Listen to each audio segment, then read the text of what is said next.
This talk focuses on a program that Hugo Chavez, president of Venezuela, set up in 2004, a Mission Milagro, an eyesight restoration program that led to 4 million people having their eyesight restored. The genesis of the program was a adult literacy program that was set up in Venezuela in the early 2000s. There was a problem because many of the prospective students couldn't see. They couldn't be taught how to read and write because they couldn't see. And so there was a proposal to develop a program to restore people's eyesight so that they can participate in the adult literacy program. And so in 2004, President Chavez and President Castro of Cuba agreed to establish a program for free surgical services to restore eyesight. The ophthalmologist would be provided by Cuba, and the funding would be provided by Venezuela. And the program was called Mission Milagro, otherwise known as the Miracle Mission. The Miracle Mission performed the first surgeries in July of 2004, where 14,000 people were flown from Venezuela to Havana, Cuba, to have their eyesight restored. And the removal of cataracts was a common procedure. Again, the program was entirely free. The surgery was free. The flight to Havana was free. The hotel reservations, etc., in Cuba were also free to the patient. In 2005, Mission Milagro was expanded. Other additional countries joined the program. Ophthalmology screening and surgery centers were set up in other participating countries, primarily in Latin America. And again, the ophthalmologists came from Cuba, and the funding came from Venezuela.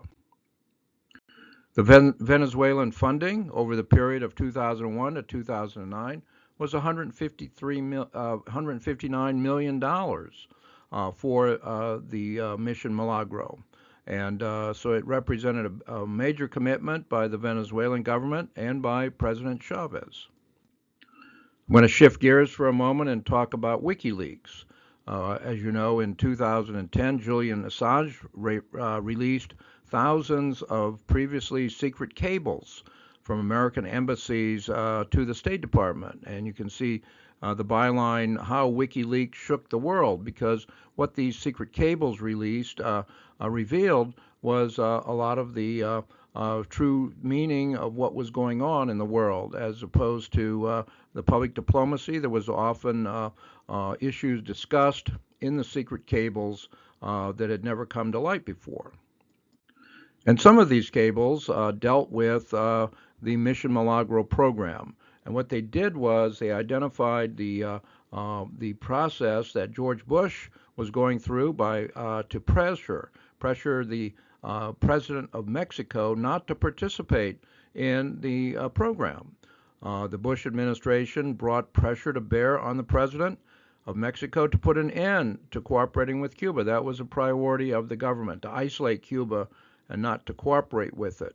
And also pressured the president of Mexico to end cooperation in the Mission Milagro program. And that was what happened in July of 2007. The Mexican government prevented people from boarding an airplane that had landed from Venezuela. 90 Mexicans were going to fly to Venezuela for free eye operations, and that included 10 children and 80 seniors.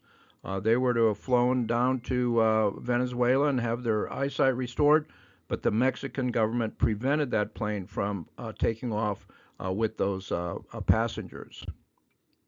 A Mexican daily essentially criticized the government of Mexico for doing this. They basically referred to it as a sabotage of a humanitarian program and accused the government of Mexico to essentially behaving as a subordinate of Washington, how Washington, President Bush, tried to undermine the program to provide free eye care.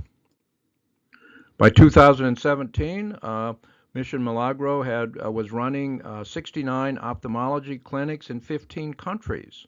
And by 2019, over 4 million people in 34 countries had their eyesight restored. That was an achievement with all of that funding from Venezuela and the ophthalmologists coming from Cuba, and it was all free operations for the patients. The Prime Minister of St. Vincent and the Grenadines could not have been more effusive in his praise for the program. It's humanity at its best, something that's never happened before in the world, an incredible gesture of international solidarity, and its impact on the region has been spectacular. The credit goes to the Cuban government and to the Venezuelan government and to President Chavez and President Castro for making this happen, even though the United States government tried to undermine it. The blog, the Venezuela Reader, has the information for this talk. All of the sources and a write-up documenting this source are available to you on the blog, the Venezuela Reader.